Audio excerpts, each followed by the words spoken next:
welcome to Money, Money, Money, your weekly personal finance date with me, Surabhi Upadhyay.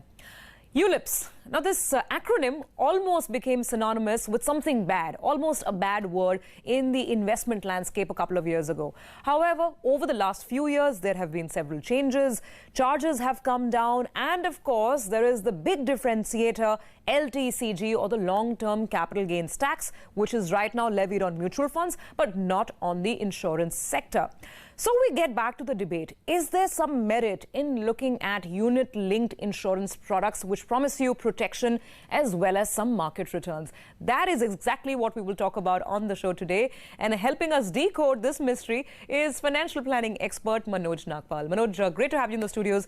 Thank you for taking out the time. And I must say that I think I am touching a slightly controversial topic because there have been lots of purists and lots of experts on this show itself who have always advocated keeping investment and protection absolutely separate. So investment via mutual funds and other instruments and protection via insurance. So it's term plans and mutual funds. Are you saying that that purist approach is perhaps not the only way to be? Well, the ULIP industry in India started in around 2004, so it's a 15-year history. And as any industry progresses, over a period of time, ULIPs have seen significant amount of change, some driven by regulation and some driven by the industry itself. So in the initial part of the phase from 2004 to almost 2012, well, ULIPs were a badly constructed product in India. The charges were extremely high. Investors were going in a direction where, you know, the amount of charges they used to pay used to, at some point of time, used to be as high as 70% of the premium paid. Now, that obviously led to a lot of mis-selling in the industry, and that's where was the time when ULIPs got a very bad name. The regulator took a note of this around 2012 and came out with the new ULIP guidelines in 2013. Now that brought ULIPs into reckoning at that point of time, wherein they specified what is the overall cost structure that can be limited. So they put limits on each of the various cost structures that is there.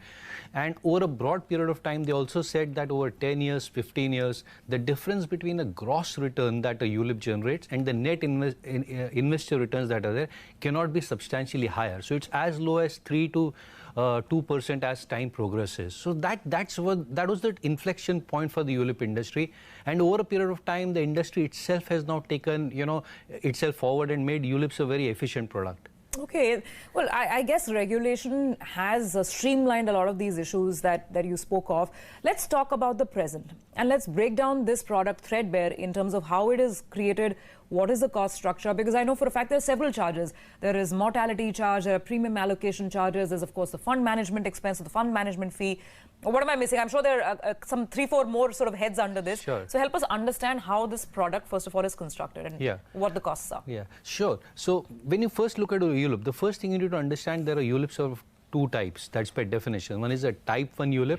In a type 1 ULIP, you will basically get the sum assured, that is what you insure for, and plus the fund value. So you got both of them. Most of the ULIPs in India are type 2 ULIPs, and that's the trend globally also, wherein you get either the sum assured or the fund value, whichever is higher. So that's the first distinction one should understand, and one should usually prefer the type 2 ULIP. Type 1 ULIP actually compares with the term and mutual fund. But there obviously the charges are a little higher. Now let's go to the specific charge heads. The big charge heads in a ULIP are, first is the premium allocation charge, the second is the fund management cost, the third is the policy administration cost, the fourth is the mortality cost, and then there are a lot of small charges like the surrender charge, discontinuance charge, but those are very limited in nature. So these are the big four heads. The big four charges, right? Yeah. So what used to happen is that the premium allocation charge is the big demon out here, which earlier used to be, as I said, as high as 60 to 70% of the charges. Now, what it means is that if you pay a premium of 100 rupees, 70% used to get deducted, and it used to go as charges towards either distributor commission or the insurance company used to keep it. So you're actually investing only 30 rupees into the product, and out of that, then the other charges like fund management charge.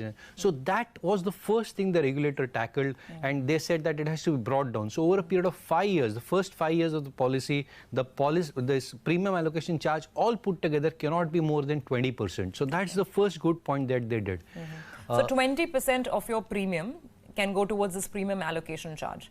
out of the 100 rupees Yeah. premium that you're paying, and this is a recurring sort of phenomena. So if typically it's a 5-year product, and if you are paying the premium in a recurring fashion, then every year that would be the premium allocation charge, or do they taper off with the... So what the regulator did in 2012 is that they come out with guidelines which they said that the difference between the gross return and the net return that an investor earns after 5 years cannot be 4% every year. That translates into 4 into 5, that is 20%.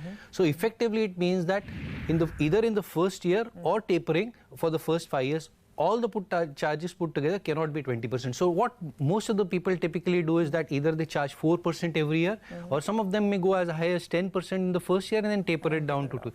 So, earlier, as I said, it was, 50 to 70% charges. That has now come down to between the range of 4 to 10% in the first year, and slowly it tapers off. Okay, so that's the premium allocation charge. Yes. That's only one of the 4, right? The next head would be the policy administration charges, perhaps.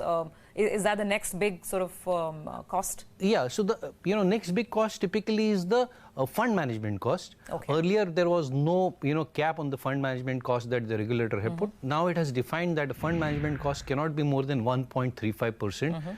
So that compares very fair with mutual funds also. Yes. If you see the fund management charges in mutual, somewhere between the range of 1 to 1.5%, and this is somewhere in the middle. Most of the ULIPs charge up to the maximum level that is permitted, but it differs from, so one has to understand a ULIP product will have 6-7 variants within that. Sure. So there will be an equity product, there will be a debt product, there will be a liquid product, and there will be a combination of all this balance and everything. Yes. So for each of the variants, typically the charges vary. At the highest level, it is 1.35%, and it can go as low as 0.5% for a liquid product there. Okay. So that's the second big hit that's there. So 4 to 10% is the first charge, the premium allocation charge. Then comes the fund management charge, which could be a maximum of 1.5%. What next? Which is the next big cost head? The next typically big cost is the mortality cost. That's the insurance cost that you are bearing. It depends on the age of the person. It depends on the health issues of the person. And between, say, if you take the average example of a person who's 35 to 40 years old, he will be paying annual charge of around 2 to 3% on mortality cost. 2 to 3% of the premium? 2 to 3% of the sum assured. Of the sum assured, yes. Sum assured, yes.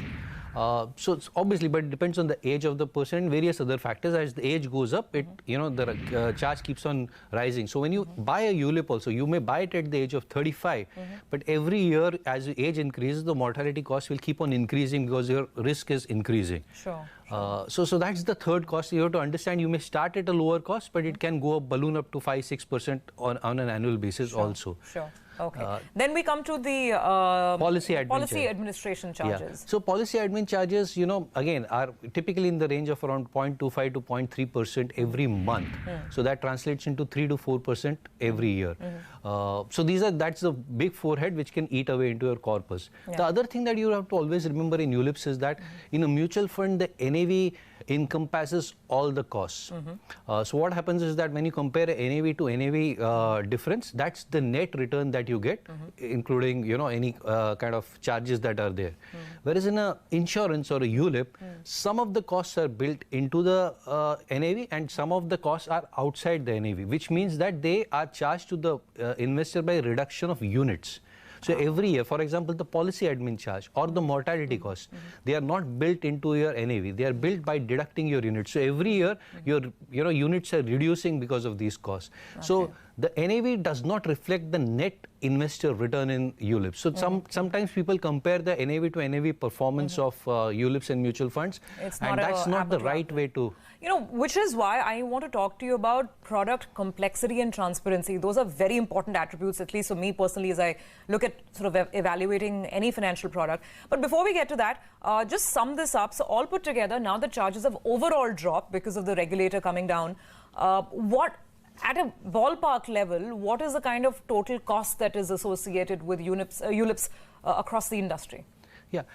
As I said, now, there are two kinds of ULIPs that are there. One is the offline ULIPs, which are sold through a distribution channel.